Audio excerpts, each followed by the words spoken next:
Depth of Quran YouTube চ্যানেলের সম্মানিত দর্শক শ্রোতাগণের প্রতি সালাম জানাচ্ছি। আসসালামু আলাইকুম ওয়া রাহমাতুল্লাহি ওয়া বারাকাতুহু। আজকের তারিখটি হলো জুলাই মাসের 9 তারিখ 2026 খ্রিস্টাব্দ, আষাঢ় মাসের 25 তারিখ 1433 বাংলা সন বা বঙ্গাব্দ এবং পবিত্র মুহররম মাসের 23 তারিখ 1448 হিজরি বাংলাদেশে অনুষ্ঠিত ক্যালেন্ডার মোতাবেক। আজকে আমরা ডেপথ অফ কোরআনের এই চ্যানেলে 227তম পর্ব উপস্থাপন করব ইনশাআল্লাহ, এবং এই পর্বে আমরা পবিত্র কোরআনের 29তম সূরা আনকাবুত এর আয়াত নম্বর 60 থেকে আয়াত নম্বর 69 পর্যন্ত তেলাওয়াত করব এবং অর্থ উপস্থাপন করব, এবং যেখানে প্রয়োজন সেখানে একটু টিকা বলে যাব। আমরা যেই কিতাব থেকে এই তেলাওয়াত এবং অর্থ উপস্থাপন করি সেটি হচ্ছে আলা হযরত ইমাম মোহাম্মদ আহমদ রেজা খান বেরলভী রহমতুল্লাহ আলাইহি কর্তৃক কৃত তরজমায়ে কোরআন, নাম কানজুল ঈমান, এবং তাফসির নুরুল ইরফান, যেটি করেছেন হাকিমুল উম্মত আল্লামা মুফতি আহমদ ইয়ার খান নঈমী রহমতুল্লাহ আলাইহি। এই উভয়টির সমন্বয়কৃত বাংলা অনুবাদ করেছেন মাওলানা মোহাম্মদ আব্দুল মান্নান, চট্টগ্রাম নিবাসী। মাঝে মধ্যে আমরা অবশ্যই আরেকটি কিতাব থেকে পড়ে শোনাই বা তথ্য উপস্থাপন করি। সেই কিতাবটির নাম হচ্ছে এক নজরে কোরআন, লেখক বা সংকলক ডক্টর মিজানুর রহমান আজহারি মহোদয়। আমাদের এই আলোচনায় এই চ্যানেলে সূরা আনকাবুতের আলোচনা শুরু হয়েছিল 221তম পর্ব থেকে, এবং সেই পর্বের শুরুতে আমরা কিছু প্রাথমিক বক্তব্য বলেছিলাম। এখন আজকে হবে সূরা আনকাবুতের শেষতম পর্ব। এখানে আমরা আবার কিছু বক্তব্য উপস্থাপন করব। এই পবিত্র সূরাটি পুরাটিতে আমরা যা যা আলোচনা হয়েছে তার সারমর্ম আজকেরটি সহ সারমর্ম হচ্ছে মানুষকে পৃথিবীতে পাঠানো হয়েছে পরীক্ষা করার জন্য, আর এই পরীক্ষার উপর নির্ভর করছে শাস্তি অথবা পুরস্কার। 2, বাবা মার সাথে সুন্দর ব্যবহার করতে হবে, তবে তারা যদি শিরকের আদেশ দেয় বা আল্লাহ রসুলের বিরোধী কোনো আদেশ দেন সেই আদেশ মানা যাবে না। নূহ আলাইহিস সালামের কাহিনী খুব সংক্ষিপ্ত পরিসরে তুলে আনা হয়েছে। 4, ইব্রাহিম আলাইহিস সালাম তার জাতিকে এক আল্লাহর দিকে ডাকেন, কিন্তু তার জাতির লোকেরা তার দিকে মুখ ফিরিয়ে নিয়েছিল, ইত্যাদি সংক্ষিপ্ত বর্ণনা। লূত আলাইহিস সালামের জাতি সমকামিতা ও প্রকাশ্যে অশ্লীলতার মতো জঘন্য কাজে লিপ্ত ছিল, পরিণামে তারা ধ্বংস হয়েছে।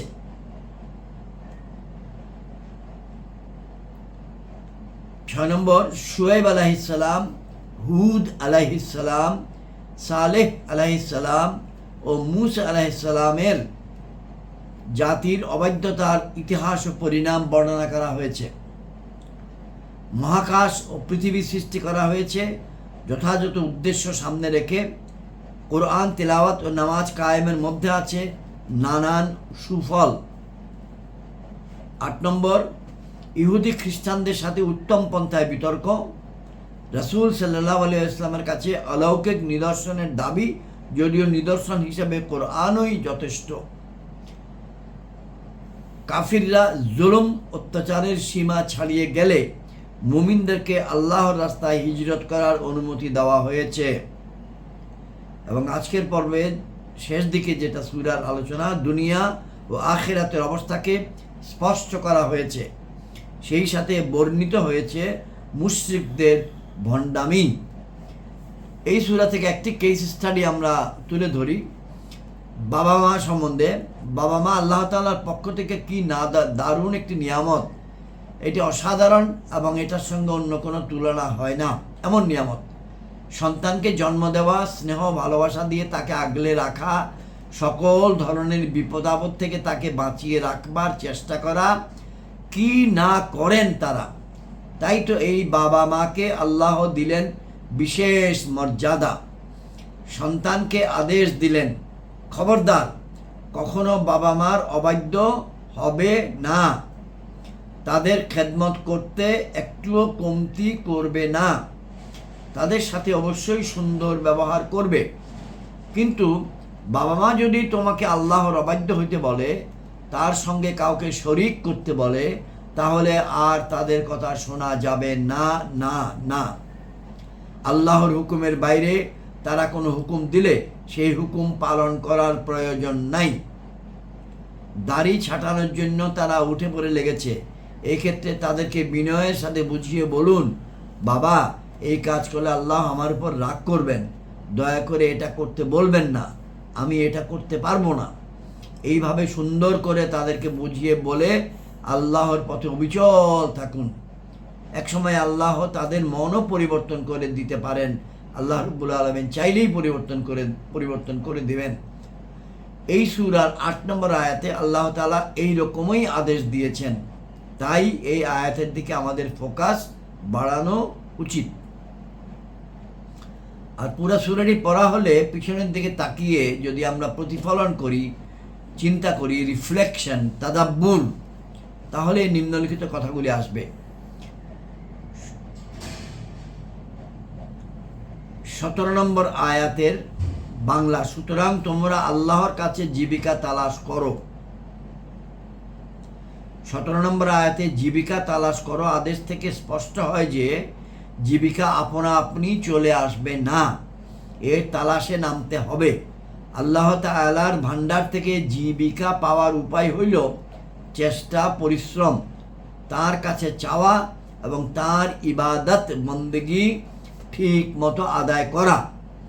এই ছাড়া দুনিয়াবি উপায় উপকরণকে কাজে লাগাতে হবে। কেহ অলসতা ও গড়িমসি করে দিন পার করবে আর ভাববে আমি আল্লাহর উপর তাওয়াক্কুল করলাম, তিনিই আমাকে দেবেন, এইরকম লোককে দান করা আল্লাহর নিয়ম নয়। কারণ তিনি জীবিকা তালাশ করার হুকুম দিয়েছেন, তাই বসে থাকার সুযোগ নেই। চারিদিকে তাকাতে হবে, সুযোগ বের করতে হবে, পরিশ্রম করতে হবে এবং আল্লাহর উপর তাওয়াক্কুল করতে হবে, আল্লাহ যেন ফল দেন। আরেকটি হলো 22 নম্বর আয়াতে, তোমরা তার নাগালের বাইরে যেতে পারবে না, না জমিনে না আকাশে। মানুষের দৌড় কতটুকু আর আল্লাহর ক্ষমতা পরিধি কত বিশাল 22 নম্বর আয়াতটি থেকে তা টের পাওয়া যায়। আল্লাহর আদেশে জমিন ধসে যায়, আকাশ থেকে শিল পড়ে, বজ্র নামে। মানুষ কি এমন কোথাও পালিয়ে যাবার সক্ষমতা রাখে যেখানে তার পায়ের নিচে জমিন থাকবে না কিন্তু মাথার উপর বিশাল আকাশ থাকবে না? উত্তর সবাই জানেন, না, কশ্চিনকালেও না। তাহলে মানুষ কেন আল্লাহর কাছে নতি স্বীকার করবে না? মানুষ তো অন্যান্য প্রাণীর মতো নয় যে শুধু খাওয়ার ঘুম ছাড়া তার আর কিছুই করার নাই। মানুষ সৃষ্টির সেরা, তাই তার কাজও হওয়া উচিত সবচেয়ে সেরা। আল্লাহ তার থেকে পালিয়ে বাঁচার চিন্তা মাথা থেকে ঝেড়ে ফেলে তার সামনে মাথা নুইয়ে দেওয়াই হবে সেরা সৃষ্টির সেরা কাজ।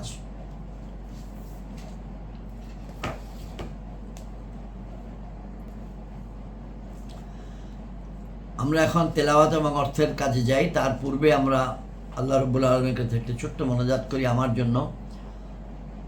রব্বি ইশরাহ লি সাদরি ওয়া ইয়াসসির লি আমরি ওয়াহলুল উকদাতাম মিন লিসানি ইয়াফকাহু কাওলি।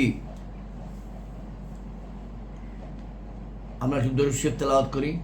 আল্লাহুম্মা সাল্লি আলা মুহাম্মাদিন ওয়া আলা আলি মুহাম্মাদিন কামা সাল্লাইতা আলা ইব্রাহিম ওয়া আলা আলি ইব্রাহিম ইন্নাকা হামিদুম মাজিদ। আল্লাহুম্মা বারিক আলা মুহাম্মাদিন ওয়া আলা আলি মুহাম্মাদিন কামা বারাকতা আলা ইব্রাহিম ওয়া আলা আলি ইব্রাহিম ইন্নাকা হামিদুম মাজিদ। সাল্লাল্লাহু আলাইহি ওয়াসাল্লাম, সাল্লাল্লাহু আলাইহি ওয়াসাল্লাম, সাল্লাল্লাহু আলাইহি ওয়াসাল্লাম।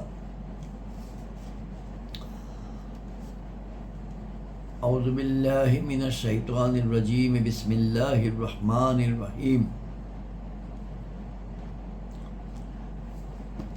وَكَأَيٍّ مِّن دَابَّةٍ لَّا تَحْمِلُ رِزْقَهَا وَكَأَيٍّ مِّن دَابَّةٍ لَّا تَحْمِلُ رِزْقَهَا اللَّهُ يَرْزُقُهَا وَإِيَّاكُمْ وَهُوَ السَّمِيعُ الْعَلِيمُ وَلَئِنْ سَأَلْتَهُمْ مَنْ خَلَقَ السَّمَاوَاتِ وَالْأَرْضَ وَسَخَّرَ الشَّمْسَ وَالْقَمَرَ والشمس والقمر ليقولن الله فأنا يؤفكون الله يبسط الرزق لمن يشاء من عباده ويقدر له إن الله بكل شيء عليم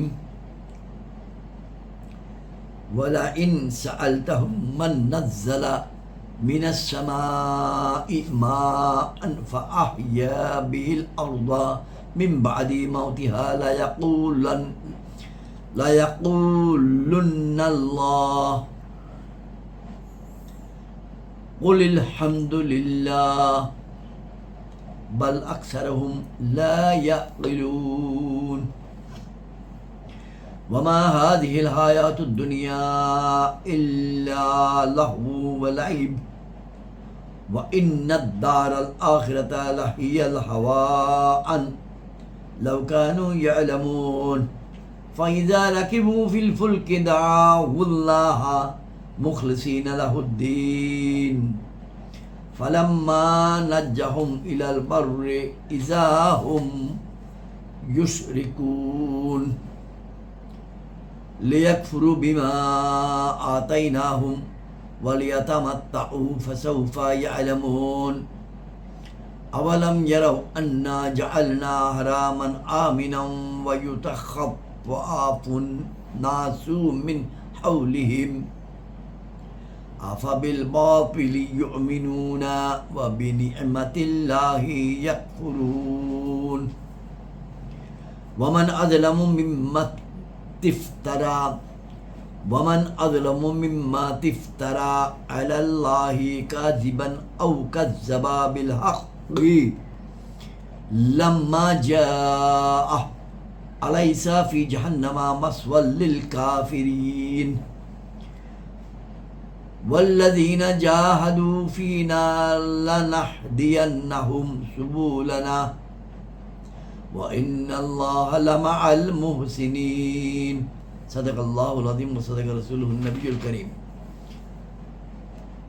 আয়াত 60 এবং জমিনের উপরে কতই বিচরণকারী রয়েছে যেগুলো আপন জীবিকা সাথে রাখে না। আল্লাহ রিজিক দান করেন তাদেরকে ও তোমাদেরকে এবং তিনি শোনেন ও জানেন ওয়াহুয়াস সামিউল আলিম। দেখো এখানে আয়াত টিকা নম্বর 146, 47, 48 আছে, কিন্তু আমরা শুধু 146টা পড়ে শোনাই। আলিমগণ বলেছেন শুধু 3টি প্রাণী রিজিক সংগ্রহ করে রাখে, পিঁপড়া, ইঁদুর ও মানুষ। এরা খায় কম, চিন্তা করে বেশি। এরা ব্যতীত অন্য কোনো প্রাণী রিজিক জমা করে রাখে না, অথচ অনেক প্রাণী প্রতিদিন প্রচুর খাদ্য খায়, যেমন হাতি ও গন্ডার ইত্যাদি, এবং তাদের সেই রিজিক আল্লাহ তাআলা মিলিয়ে দেন। আয়াত 61, এবং যদি আপনি তাদেরকে জিজ্ঞাসা করেন কে সৃষ্টি করেছেন আসমান ও জমিন এবং কাজে লাগিয়েছেন সূর্য ও চন্দ্রকে, তবে তারা অবশ্যই বলবে আল্লাহ। তাহলে তারা কোথায় যাচ্ছে মুখ নিচু করে? টিকা 149, পেজ 1072। এ থেকে বোঝা গেল যে কেহ রাসূলুল্লাহ সাল্লাল্লাহু আলাইহি ওয়াসাল্লামকে অস্বীকার করে মহান রবের একত্ববাদ ও সমস্ত গুণাবলীকে বিশ্বাস করে তারা মুমিন নয়। আমি আবার বলি, যদি কেহ রাসূলুল্লাহ সাল্লাল্লাহু আলাইহি ওয়াসাল্লামকে অস্বীকার করে কিন্তু মহান রবের একত্ববাদ অর্থাৎ তাওহীদ ও সমস্ত গুণাবলীকে বিশ্বাস করে, তাহলে তারা মুমিন নয়, তারা মুশরিক ও কাফির। দেখুন, এইসব মুশরিক আল্লাহ তাআলাকে সমস্ত গুণে গুণান্বিত বলে বিশ্বাস করত, তবু তারা মুশরিক ছিল, কেননা তারা রাসূল পাক সাল্লাল্লাহু আলাইহি ওয়াসাল্লামকে অস্বীকার করত। নবীকে অস্বীকার করার কারণ তারা মুশরিক এবং কাফের। আয়াত 62, আল্লাহ প্রশস্ত করেন রিজক আপন বান্দাদের মধ্য থেকে যার জন্য চান, এবং সংকুচিত করেন যার জন্য চান। নিশ্চয়ই আল্লাহ সব কিছু জানেন। এখানে টিকা 150 আছে, অর্থাৎ যাকে চান তিনি ধনী করেন, যাকে চান তাকে গরিব করেন। অথবা এর অর্থ এরকম হতে পারে যে একই বান্দাকে যখনই চান ধনী করে দেন, যখনই চান গরিব করে দেন। পবিত্র কোরআনে অন্যত্র ছিল, আমরা জানি, অতি বিখ্যাত, অতি সুপঠিত আয়াত, কুলিল্লাহুম্মা মালিকাল মুলকি তুতিল মুলকা মান তাশা ওয়া তানজিউল মুলকা মিম্মান তাশা ওয়া তুইজ্জু মান তাশা ওয়া তুযিল্লু মান তাশা বিয়াদিকাল খায়র ইন্নাকা আলা কুল্লি শাইইন কাদির তুলিজুল লাইলা ফিন নাহারি ওয়া তুলিজুন নাহারা ফিল লাইল ওয়া তুখরিজুল হাইয়্যা মিনাল মাইয়্যিতি ওয়া তুখরিজুল মাইয়্যিতা মিনাল হাইয়্যি ওয়া তারযুকু মান তাশা বিগাইরি হিসাব। তিনি হিসাবের বহির্ভূত যত ইচ্ছা রিজিক দান করেন যাকে ইচ্ছা তাকে। এটা হলো দুইটি আয়াত যে পড়লাম তার সর্বশেষ অংশের অনুবাদ। আমরা এখন আয়াত 63-তে যাই। এবং যদি আপনি তাদেরকে জিজ্ঞাসা করেন কে অবতীর্ণ করেছেন আসমান থেকে পানি, অতঃপর তা দ্বারা জমিনকে জীবিত করেন সেটার মৃত্যুর পর, তবে অবশ্যই তারা বলবে আল্লাহ। আপনি বলুন, অর্থাৎ আল্লাহ রাব্বুল আলামিন রাসূল পাক সাল্লাল্লাহু আলাইহি ওয়াসাল্লামকে বলছেন, আপনি বলুন সমস্ত প্রশংসা আল্লাহর জন্য, বরং তাদের মধ্যে অধিকাংশই বিবেকহীন। সমস্ত প্রশংসা আল্লাহর জন্য, কোট আন কোট। আবার আল্লাহ রাব্বুল আলামিন বলছেন বরং তাদের মধ্যে অধিকাংশ বিবেকহীন। আয়াত 64 অত্যন্ত সুপঠিত, সুপ্রচারিত একটা আয়াত, আমরা অনেক জায়গায় শুনি। এবং এর অর্থ, এবং এই পার্থিব জীবন তো কিছুই নয় কিন্তু খেলাধুলা মাত্র, এবং নিশ্চয়ই আখিরাতের ঘর, অবশ্য সেটাই সত্য জীবন। কত উত্তম ছিল, কত উত্তম হতো যদি তারা তা জানতো। তারা বলতে কাফির মুশরিকগণ। এতে এখানে টিকা আছে 154-155, আমি পড়ে শোনাই, পেজ 1073। কিন্তু মুমিনগণের জীবন এই দুনিয়ার জীবন নয়, বরং আখিরাতের জীবনের মাধ্যম। সুতরাং তারা এই বক্তব্যের অন্তর্ভুক্ত নয়। দুনিয়া হচ্ছে শূন্য আর আখিরাত হচ্ছে সংখ্যা। সুতরাং শূন্য যদি পৃথক থাকে তবে তা কিছুই নয়, আর যদি সংখ্যার সাথে মিলে যায় তবে তা ওই সংখ্যাকে 10 গুণ করে দেয়। মুমিনের দুনিয়া হচ্ছে আখিরাত সহকারে, আর কাফেরের দুনিয়া আখিরাত থেকে পৃথক। সুতরাং তার দুনিয়া হচ্ছে খেলাধুলা, আর মুমিনের দুনিয়া হচ্ছে আখিরাতের পাথেয়। 155 গাফিলকারী বস্তুকে আরবিতে লহু বলে, আর অকেজ ও অনর্থক বস্তুকে বলে লাইব, যার অনুবাদ হয় খেলাধুলা। আর হাইওয়ান মানে ওই জীবন, হায়াওয়ান মানে ওই জীবন, হায়াওয়ান যাতে না ধ্বংস আছে, না ফেসাদ বা বিপর্যয় আছে, না বিপদাপদ আছে।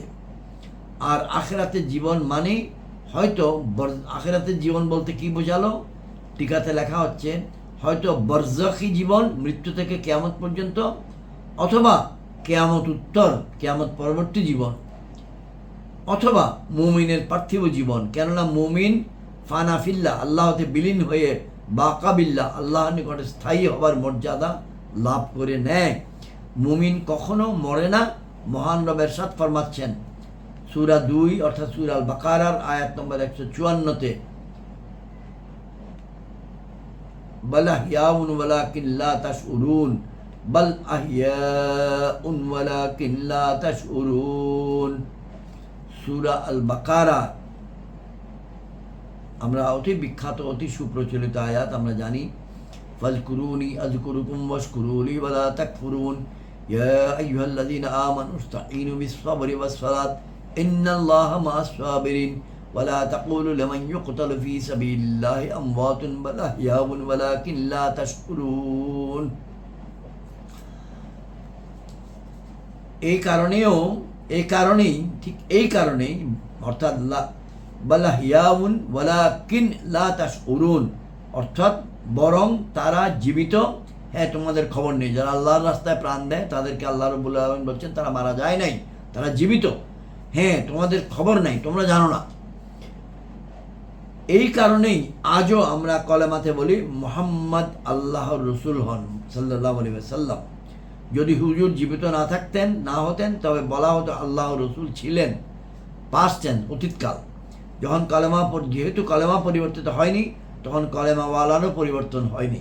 মোট কথা, দৈহিক জীবনের মৃত্যু আছে, ইমানি জীবন মৃত্যু থেকে পবিত্র। আয়াত 65। অতঃপর যখন নৌযানে আরোহণ করে তখন আল্লাহকে আহ্বান করে একমাত্র তাঁরই প্রতি দৃঢ়ভাবে বিশ্বাস রেখে। অতঃপর যখন তিনি তাদেরকে স্থলের দিকে উদ্ধার করে আনেন তখনই শিরিক করা আরম্ভ করে। টিকা 158, পেজ 1074। মক্কার মুশরিকগণ যখন সামুদ্রিক সফরে বাহির হতো তখন নিজেদের মূর্তিগুলো নিজেদের সাথে নিয়ে যাইত, আর যখন তুফানের কবলে আটকা পড়ত সমুদ্রে থাকা অবস্থায় তখন সব পাথরের মূর্তি ফেলে দিত আর আল্লাহর দরবারে দোয়া প্রার্থনা করত, কান্নাকাটি করত। অতঃপর যখন তারা আবার নিরাপদে তীরে উঠে আসতো তখন আবার মূর্তি পূজা শুরু করত। এই আয়াতে তাদের এই বোকামির কথা উল্লেখ করা হয়েছে। আয়াত 66। ফলে অকৃতজ্ঞতা প্রকাশ করে আমার প্রদত্ত নিয়ামতের প্রতি এবং ভোগ করে, সুতরাং তারা অবিলম্বে জানতে পারবে। আয়াত 67। এবং তারা কি এটা দেখেনি যে আমি সম্মানিত ভূখণ্ডকে নিরাপদ আশ্রয়স্থল করেছি এবং তাদের চতুর্পাশে অবস্থানকারী লোকদেরকে অপহরণ করে নেওয়া হয়? তবে কি তারা অসত্যে বিশ্বাস করেছে এবং আল্লাহ প্রদত্ত নিয়ামতের প্রতি অকৃতজ্ঞতা প্রকাশ করেছে? এখানে টিকা নম্বর 159 আমরা বলবো এবং 162 বলবো। টিকা 159। স্মরণ রাখবেন, মানুষ 3 ধরনের রয়েছে, যথা মুসিবতে মহান রবকে স্মরণকারী, 2 কেউ সুখ স্বাচ্ছন্দ্যের সময় আল্লাহকে স্মরণকারী, আর 3 কেউ যে কোনো অবস্থায় আল্লাহকে স্মরণ করে। অর্থাৎ মুসিবতে মহান রবকে স্মরণ করে, সুখ স্বাচ্ছন্দ্যের সময় শুধু স্মরণ করে, আর যে কোনো অবস্থায় আল্লাহকে স্মরণ করে। তৃতীয় প্রকারের মানুষই বিবেকবান, আর প্রথম 2 প্রকারের লোকেরা উদাসীন। কাফিরগণ যখন প্রথম প্রকারের উদাসীন, কারণ তারা মুসিবতের সময় মহান রবকে স্মরণ করত আর নিরাপত্তার সুখ সাঞ্জস্যের সময় কুফর করত। আয়াত টিকা 162 বলা আছে, এখানে আল্লাহর নিয়ামত মানে হুজুর সাল্লাল্লাহু আলাইহি ওয়াসাল্লাম, আর বাতিল মানে বোধ বা মূর্তিগুলি। সমস্ত নিয়ামতের মধ্যে রসুল পাক সাল্লাল্লাহু আলাইহি ওয়াসাল্লাম হলেন আমাদের জন্য সর্বাপেক্ষা বড় নিয়ামত, কেননা দুনিয়ার সমস্ত নিয়ামত ধ্বংসশীল, রাসূলুল্লাহ সাল্লাল্লাহু আলাইহি ওয়াসাল্লাম হচ্ছেন চিরস্থায়ী নিয়ামত। ঈমান, ইরফান ও কুরআন সবই রসুল পাক সাল্লাল্লাহু আলাইহি ওয়াসাল্লামের মাধ্যমে অর্জিত হয়। আয়াত 68। ওই ব্যক্তির চেয়ে অধিক জালিম কে, যে আল্লাহ সম্বন্ধে মিথ্যা রচনা করে অথবা সত্যকে অস্বীকার করে যখন তা তার নিকট আসে? কাফিরদের ঠিকানা কি জাহান্নামে নয়? সূরা আনকাবুতের সর্বশেষ আয়াত নম্বর 69। এবং যারা আমার পথে প্রচেষ্টা চালায় অবশ্য আমি তাদেরকে আপন রাস্তা দেখাবো, এবং নিশ্চয়ই আল্লাহ সৎকর্মপরায়ণদের সাথে আছেন। আখেরি আয়াতটি আরেকবার পড়ে শোনাই। ওয়াল্লাযীনা জাহাদু ফীনা লানাহদিয়ান্নাহুম সুবুলানা ওয়া ইন্নাল্লাহা লামাআল মুহসিনিন। সাদাকাল্লাহুল আযীম ওয়া সাদাকা রাসূলুহুন নবিয়ুল করিম। আজকের আলোচনা এবং সূরা আনকাবুতের আলোচনা এখানে শেষ হলো। আসসালামু আলাইকুম ওয়া রাহমাতুল্লাহি ওয়া বারাকাতুহু।